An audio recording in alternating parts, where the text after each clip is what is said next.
Mr. Ortega, I'm Detective Newman. This is Captain Granado, my boss. We're very sorry about your loss. This is a terrible, terrible incident. Captain himself wanted to be a part of this interview because, as you know, this is a small town, and this is big news. Why am I here? Well, the circumstances surrounding your wife's accident require that there be an investigation. Am I a suspect or something? No. It was an accident, for crying out loud. Mr. Ortega, we all agree with that, but still, it's protocol. To rule me out as a suspect. To rule you out as a suspect. It's more that we need to... We need to file a report, Mr. Ortega. What is this, a good cop, bad cop routine also? Mr. Ortega, let me stress to you, this is not a murder investigation, but we do need to get all the information so we can get the facts straight.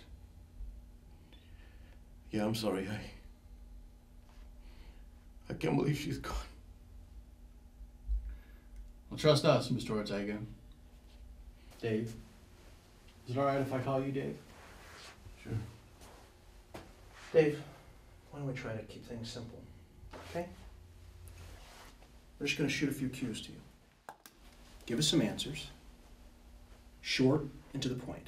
And in 5 minutes, we're out of here and back to our businesses. What do you say?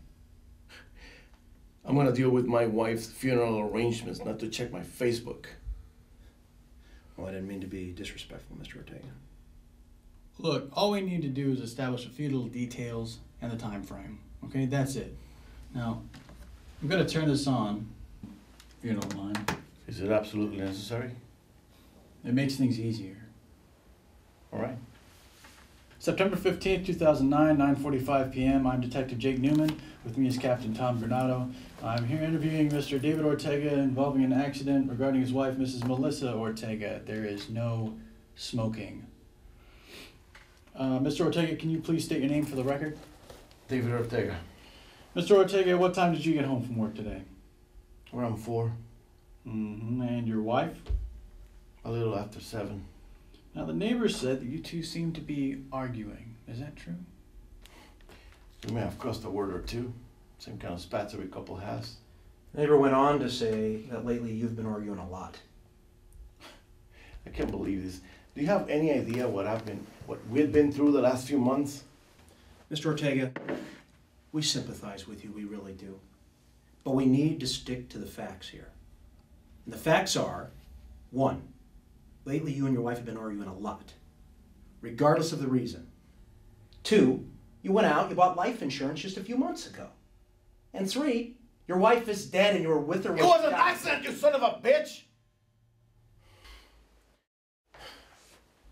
Look, the arguing and the life insurance were both because of my son's death.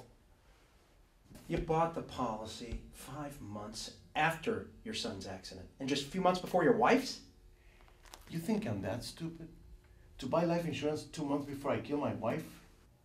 My son's death made me realize just how frail life is. So yeah, I went ahead and bought life insurance for both of us, to protect one and the other in case one or the other ever needed it. Is that suspicious or something? So you say your wife got home around 7, which coincides with your neighbor's statement. And we know that you called 911 at 7:18. So can you take us through your recollection of events for that 18-minute gap? Things are a little hazy. I remember Melissa going into her room to change and then coming back out to help me. Help you with what? We're remodeling our game room, and I was trying to fix a mesh to the railing that looks down to the living room.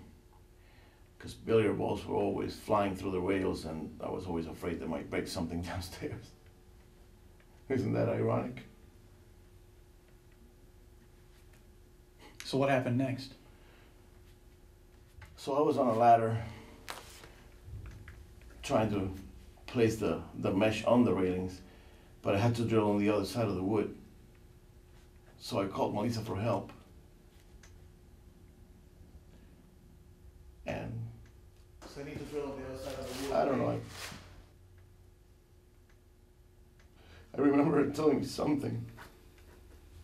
I don't remember what. But the next thing I know, she loses her footing and fell backwards.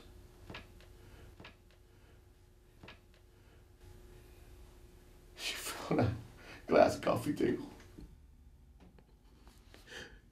One of the cuts was in her neck. She was gone within seconds.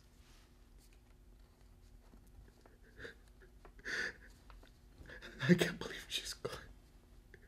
I can't believe they're both gone.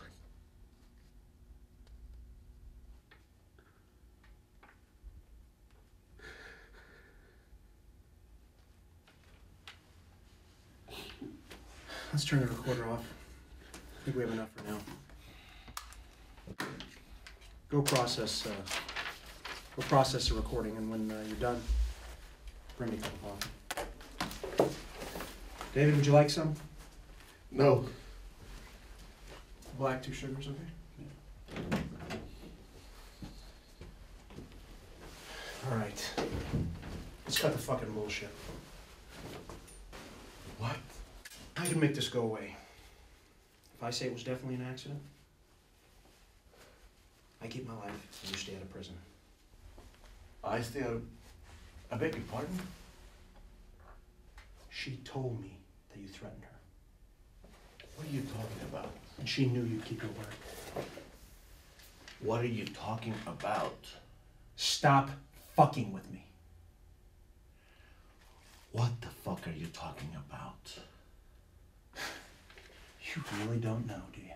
Oh, but you're gonna tell me. How did you know my wife? Why would I have threatened her? Because she cheated on you.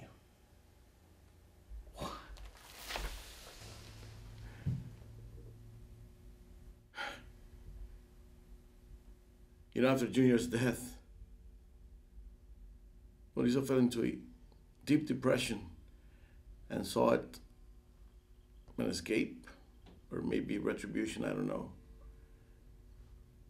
But the fact is, she went ahead and did something she never would have done otherwise. And you forgave her, but you told her you'd kill her if she did it again. No. Come on, you went out, you bought life insurance because of it. No. Come on, a little perk just in case you... Stop it! How did you know all of this? How? Because I'm the one she had the affair with.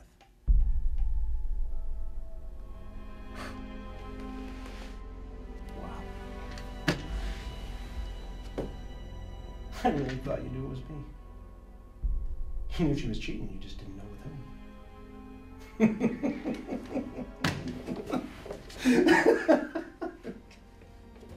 Wow. The irony, huh? Small town. I guess the odds aren't so bad. The good news is, though, I've got control. I can make this go away. If I allow it, they'll run thorough tests on her body. And even though she showered after, they could detect some of my semen in her. They can prove all of this. Also, they'd be able to prove that you pushed her. Then after screaming, but you purposely wanted the neighbors to hear, you ran downstairs. And grabbing one of the shards of glass from the coffee table, you slit her neck. They can prove all of this. But if I want, it ends right here. I keep seeing my kids every day. Avoid alimony. And you dodge the fatal prick. Stay a free man. What do you say?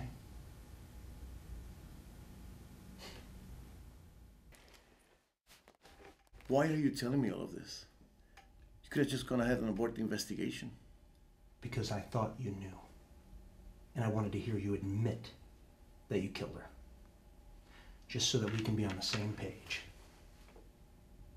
But if my family ever learns of my misbehaving,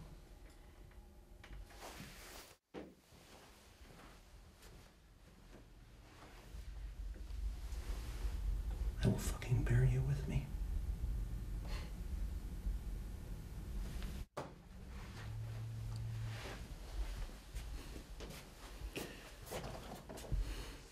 You know, at first, I thought it was just a mistake stemming from her depression.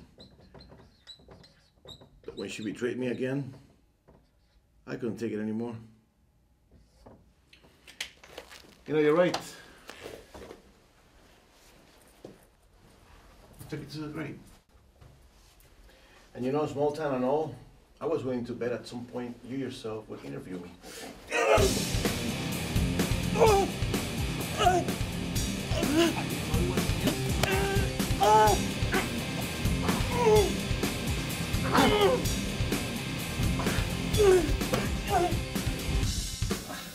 You know, glass is so conveniently undetectable by the security scanners.